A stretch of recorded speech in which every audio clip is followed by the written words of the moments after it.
We often envision ministry as something grand, whether it's standing on a stage delivering a powerful sermon or maybe leading movements or ministries that change lives. But what if the most impactful ministry occurs in the quiet moments and the small everyday interactions that seem insignificant at first glance? As we're looking through the book of First Thessalonians, it's easy to look at Paul and admire the boldness of Paul for all that he had to deal with. But what about when you and I, are called to step into similar situations, into the messiness of life? What happens when ministry means walking alongside someone in their darkest valleys, not just preaching to them from afar, or walking alongside people as persecution is coming against us?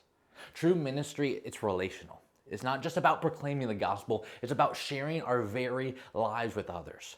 Paul, he describes this with tender imagery like a mother caring for her child, or like a father encouraging and guiding his child.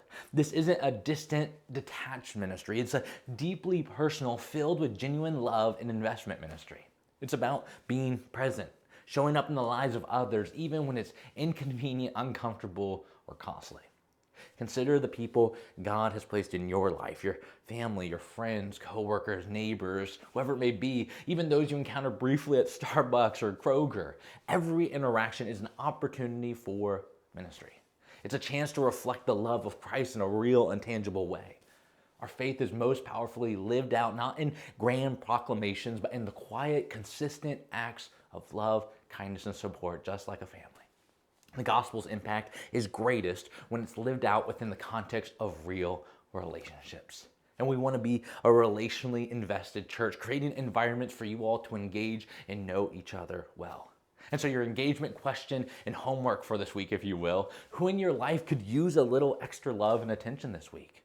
I encourage you over in the Church Center app to write down the initials or even the first name of the person you're going to intentionally reach out to and love well this week. Even if it's inconvenient, uncomfortable, or maybe even costly.